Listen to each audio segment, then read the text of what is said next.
Children, in last video we have discussed about the loose type of connective tissue, and you all know that loose connective tissue has a special feature that their matrix is soft and gel-like, and they are having moderate number of collagen and elastin fibers.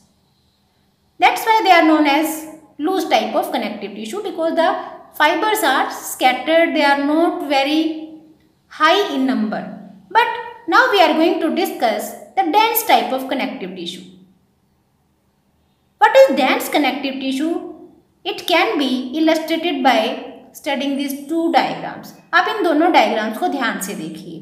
Actually ये दोनों ही diagrams dense connective tissue के हैं, लेकिन इन दोनों diagrams में भी ये जो डायग्राम दिखाया गया है, this diagram is representing the dense regular connective tissue and this diagram is representing dense irregular connective tissue. Now before discussing why we are calling it regular connective tissue and why we are calling it irregular connective tissue, let's discuss why we should call these both tissues as dense.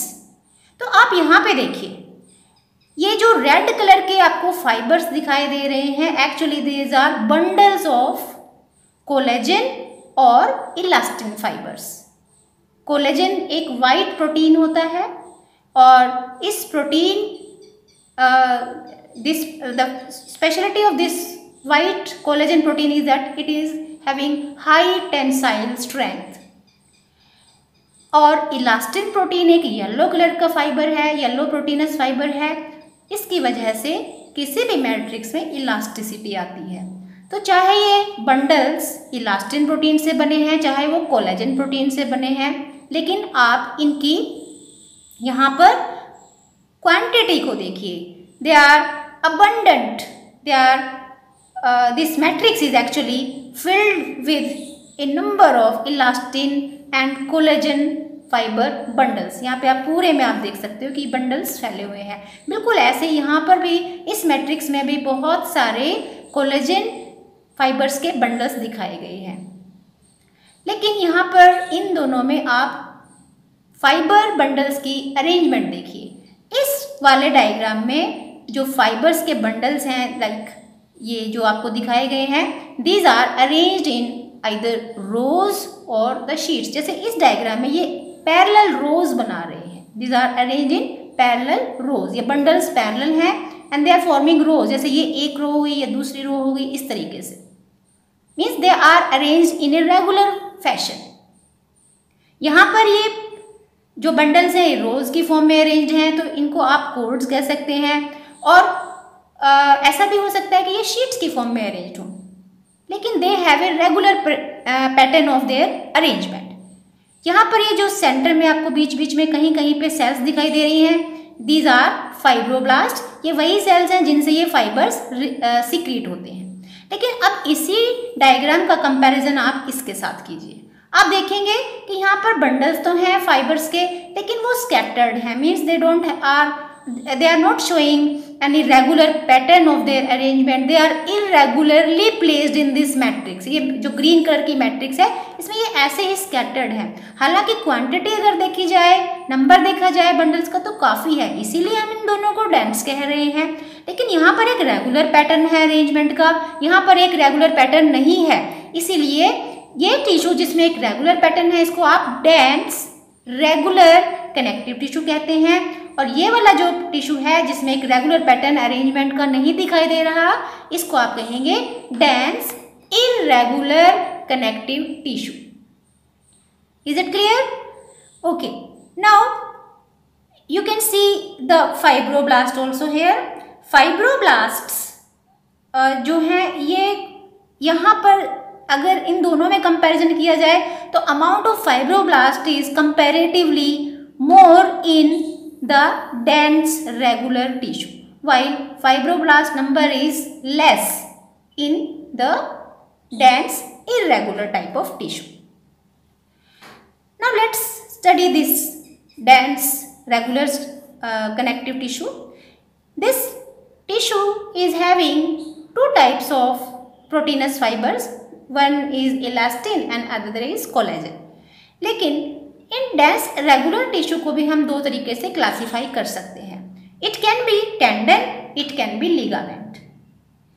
If it is a tendon tissue, अगर ये diagram tendon tissue का है तो वहां पे आपको collagen fibres बहुत ज्यादा दिखाई देंगे। Abundant collagen fibres are present in tendon, while in case of ligament these fibers are or these bundles are actually having a large amount of elastin protein.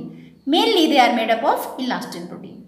Okay, now if we compare the function of these two tissues, tendon and ligament, देखिए ये दोनों ही dense regular connective tissue हैं। Difference क्या बताया? Difference इनके यहाँ पर bundles का हो सकता है कि टेंडन में वाइट फाइबर्स ज़्यादा होते हैं यानी कोलेजन फाइबर ज़्यादा होते हैं, लिगामेंट के अंदर इलास्टिन फाइबर्स ज़्यादा होते हैं। ओके, लेकिन अगर इनकी फंक्शंस में कंपैरिजन किया जाए तो टेंडन एक ऐसा टिश्यू है जो मसल्स को बोन्स के साथ कनेक्ट करता है। Tendon connect muscles with bones, while ligament की बात करें तो लिगामेंट का फंक्शन है it connects bone with other bone. दो बोन्स को एक साथ जोड़ने का काम लिगामेंट करता है और टेंडन का काम है मसल्स को बोन्स के साथ कनेक्ट करना। तो अगर लिगामेंट बोन्स को बोन्स के साथ कनेक्ट करता है, दो बोन्स को अगर इकट्ठा कनेक्ट कर रहा है तो इससे जो बॉडी का जो स्केलेटन स्ट्रक्चर है वो बनने में हेल्प होती है। Means this help in formation of the skeleton network और skeleton framework of our body, while tendon is connecting muscles with bones. तो इससे फायदा क्या होगा कि अगर बोन्स के साथ मसल कनेक्ट होती हैं, because you know our movement can only take place when the muscles are attached with the bones. हमारे जितने भी अपेंडेजेस हैं जिनको बोन सपोर्ट करती हैं वो अपेंडेजेस तभी मूव करेंगी जब मसल्स उन बोन्स के साथ अटैच होती हैं, and this attachment is facilitated by the tendon. Okay, now let's study the function of this tissue. आप बता सकते हैं कौन सा टिश्यू है?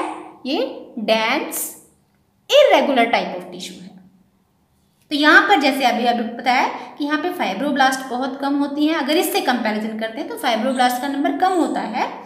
एंड कोलेजन, यहाँ पर एक और डिफरेंस आप नोट कर सकते हैं कि जैसे यहाँ बोला कि टेंडन में ज़्यादा कोलेजन फाइबर्स हैं, लिगामेंट्स में इलास्टिन होते हैं, लेकिन यहाँ इस टिश्यू के अंदर जो फाइबर्स का नेचर रहेगा वो कोलेजन प्रोटीनस है। Means the fibre bundles are having collagen type of protein. So ये टिश्यू ऐसी जगह पे जरूर मिलेगा जहाँ पर बहुत ज़्यादा टेंसाइल स्ट्रेंथ की ज़रूरत पड़ती है, जहाँ पर मैकेनिकल स्ट्रेंथ की ज़रूरत पड़ती है। जैसे फॉर एग्जांपल हम इसका अगर लोकेशन बताना चाहें तो हम बता सकते हैं it is a tissue which is present in the connective sheath of muscles. Second point आप दे सकते हैं इसका, means we are studying the location कि आपको ये कहाँ पे मिलेगा।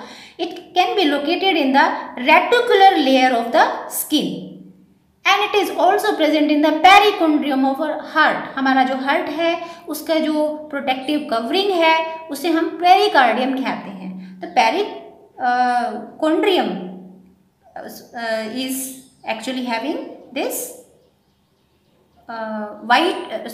dense irregular connective tissue, and it is also present in the sclera of our eye. So this is the dense irregular tissue, this is dense regular tissue. Now let's again recapitulate कि इनके main points differences के क्या हो सकते हैं। Dense regular connective tissue में जो fibres के जो बंडल्स होते हैं दे रन पैरेलल और in the same plane. The bundles of fibers run parallel or in the same plane, while here bundles of fibers runs in the 3 dimension. Her angle से ये arrange होते हैं। कोई रेगुलर पैटर्न आप उसका नहीं कह सकते, बट यहाँ पर या तो ये पैरेलल रोज की फॉर्म में होंगे या फिर कोड्स की फॉर्म, शीट्स की फॉर्म में अरेंज होते हैं। Next, this tissue it may or may not allow stretching. Stretching means elasticity depend करता है कि इलास्टिसिटी इसमें होगी या नहीं होगी। जैसे अगर कोलेजन फाइबर ज़्यादा है तो ये कम इलास्टिक होगा, और अगर इसमें इलास्टिन प्रोटीन्स के बंडल्स ज़्यादा हैं तो इसमें इलास्टिसिटी ज़्यादा होगी। तो ये डिपेंड करता है कि इसमें कौन से टाइप के प्रोटीनस फाइबर्स हैं, उसकी वजह से ये स्ट्रेच हो भी सकता है या नहीं भी हो सकता। लेकिन अगर हम इसकी बात करें तो आप याद करें कि इसमें फाइबर्स के बंडल्स जो हैं ये किस प्रोटीन से बने हुए हैं, these are the collagen fibre protein. इसीलिए यहाँ पर अगर हम बात करें तो स्ट्रेचिंग बहुत ज़्यादा लिमिटेड है, there is limited stretching here stretching is possible if the fibres are having elastin protein. Third point you can give the fibroblasts are present in good number, but here few fibroblasts are present. Okay, so these were the two types of dense connective tissue, dense regular, dense irregular. I hope this lecture is clear to you.